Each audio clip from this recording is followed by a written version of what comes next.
These are links to some ideas for how you can organize learning with digital tools. The first section is going to be about student choice boards. And this is where you can link and have all activities within a digital space. I've used a lot of Seesaw, Docs, and Slides for this. So here are some examples that you're going to be able to see with HyperDocs that have all of the lessons built within this one space, all of the different steps. Student choice boards are very similar, but students can choose and pick what they want to do. If students are very overwhelmed by something like that, consider creating something called a progressive choice board, where you start here at the top with only one or two choices, and then you just copy that option all the way down to the end, progressively adding one activity per day with all the instructions here at the end. If you want some help on how to design this, let me know. But just really quick, it's as easy as highlighting text and then going to insert link, and you can link to another document, a page, an image, a website. Also with Google Docs, you can use the @ symbol, so Shift 2, and there are things now called smart chips. So you can incorporate voting chips or timers. And if you have something like a YouTube video here, I'm going to just paste that. You can hit the tab key after you insert it, and it's going to replace it with something called an embedded chip. And then you can hover over this. You can open it up in preview right within the Google Doc itself.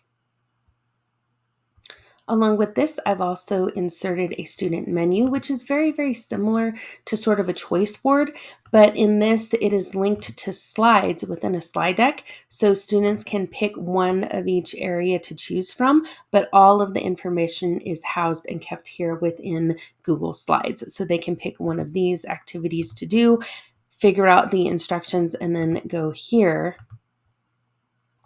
and click on this, and it'll go back to that main page, and students can pick their next steps.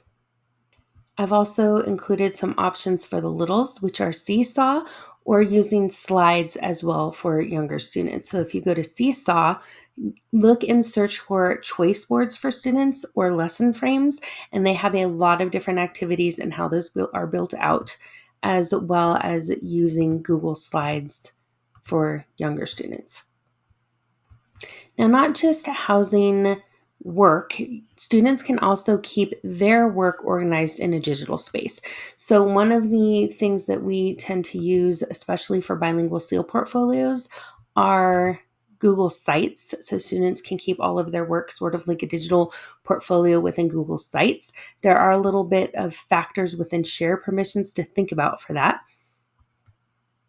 but students can keep that throughout their high school journey. Doesn't just have to be high school, though. We do have elementary ones. So if you want to have students house all of their work and embed it inside one website, they can keep their journey all throughout their elementary, middle, or even high school journey. So not just sites, but consider having students keep digital notebooks. Slides Mania is my favorite one, but also Slides Carnival, that if you go there, they have templates that you can share to your students in either Google Classroom or on a website, and they can get this link and create and use any of these digital notebooks. I also have some options for having Seesaw digital portfolios for the littles. And we have a template there for you to check out, and also consider searching for some of those within Seesaw as well. And finally, we can help you use Sheets to create a digital data binder that's going to allow students to keep progress of their work in a digital format as well as a graph format. Now, the next slide has to do with how to organize some content in your classroom. The first one is the idea of using a classroom website, not just for parent communication, but using it sort of as a hub for student work. What's great about having a Google site is you have that information available to parents here as well as the students, but you can have different tabs for different subject areas or for different class periods, and you can link to just basically any content area, some different ideas, some help, and then students really like to have it too, where you can showcase some of their activities and work they're doing throughout the year. You can have all those experiments or things that you're working on. Another thing for teachers to think about is organizing students by behavior structures, which basically means structuring an idea or outcome based on collaborative work.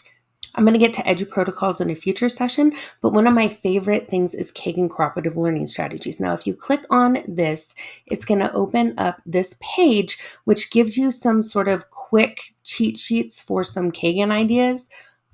If you don't know about Kagan, you can go to Kagan Online. I think this would have been invaluable to me as a beginning teacher.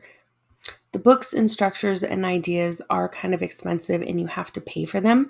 I used to buy these smart cards, which are just kind of cheat sheets. They're only like $4 or $5. You can buy an entire set for your school as well.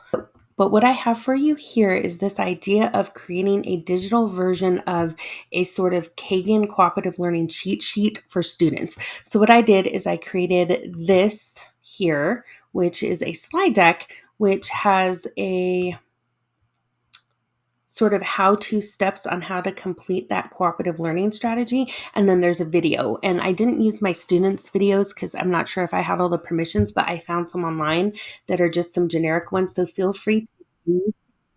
They're going to be how-to videos that don't only just describe how to complete that activity, but it actually shows students in this video how to complete that.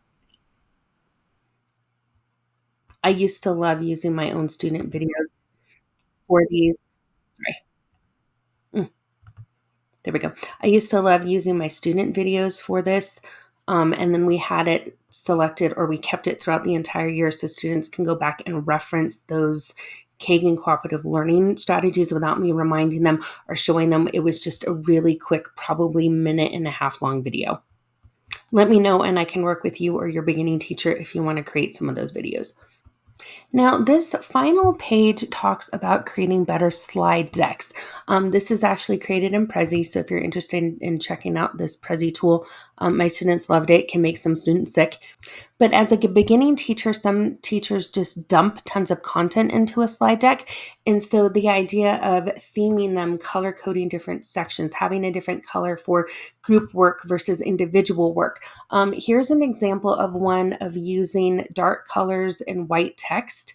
The idea of embedding content within the slide deck itself here, and then using different color coding or images that are interactive to demonstrate going through actual work. So using those digital tools to your advantage.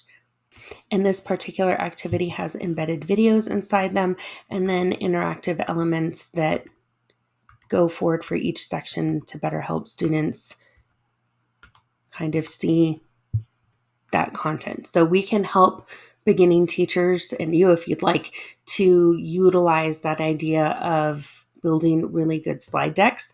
On your page here, there's just some tips and tricks and ideas to help improve digital elements in a slide deck. Obviously, do what I say I know I did on this one, because I did throw a lot of stuff in here in these sections, but hopefully you can go back right now and explore more of that content and ideas on your own and pick a favorite.